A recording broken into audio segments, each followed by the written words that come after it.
মনের মানুষটাই আজ আমার ছেড়ে চলে গেছে, তাই তো আমি মনের দুঃখে যাইবো, বলবো না গো আর কোনদিন ভালোবাসো তুমি মোরে, বলবো না গো আর কোনদিন ভালোবাসো তুমি মোরে, বলেছিলে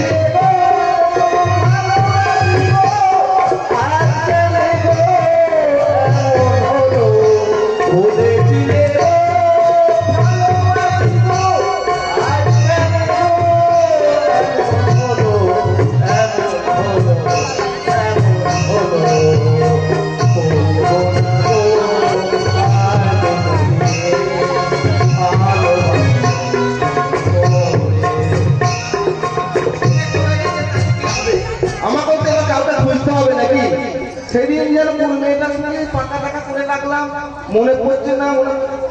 নামটা তার মনে পড়েছে, শিউলি।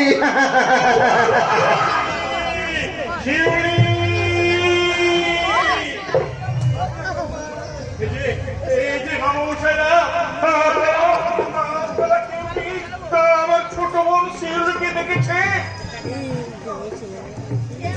রে কপাল, এটা সেই মালটা না যার কাছে 1000 টাকা আমি বাকি নিয়েছিলাম? আমি বরং এখান থেকে কেটে পড়ি। যাবেন না দাঁড়ান, আমার একটা কথা। দেখি নান্টু ফটক না? কপাল, আমি কাকে কি বলছেন মাইরি? আমি নান্টু ঘটক হতে যাবো কেন? আমি তো ফন্টু নাটক। বলছো কি দেখছো? সেদিন বললে তুমি ঘটকালি করো, এখন অনেক জায়গায় তোমার যাতায়াত আছে, আর সেই সুবাদে সেদিন আমি তোমাকে 1000 টাকা দিলাম, তুমি আমার বোনের খোঁজ এনে দেবে বলে। আমি আজ আমার দুটো বোনই হারিয়ে গেছে ভাই।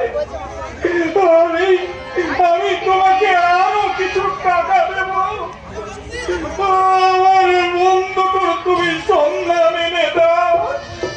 কার খোঁজ আনবো মশাই? আমি আজ নিজের লোকটারই খুঁজে পাচ্ছি না।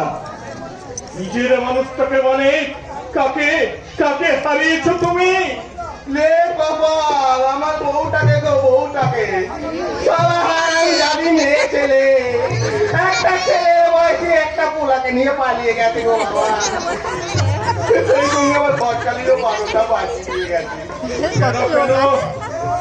যে ঘটকের নিচের বউ থাকে না, সেই ঘটক ঘটকালি করায়।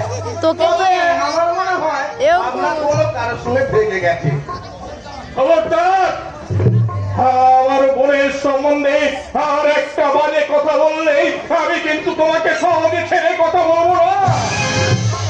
এই নিশান শর্মা যে শিক্ষার আদর্শে তার বোনেদেরকে মানুষ করেছে, সেই শিক্ষার আদর্শ তারা এমন কোন ছোট কাজ করতে পারে না যার জন্য তার দাদার মান সম্মান সব পথের ধুলোয় মিশে যায়।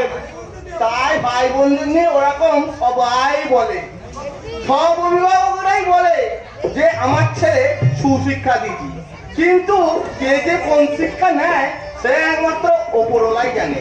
তবে হ্যাঁ, আমি আপনার বোনকে খোঁজার চেষ্টা করবো। কি বললে?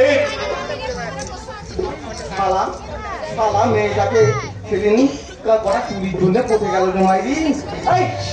আমি যদি ঘটক না হয়ে যদি চুরিওয়ালা হতাম, রে কপাল, সবই আমার কপালের দোষ, সবই কপাল। যাবেন না বাবু,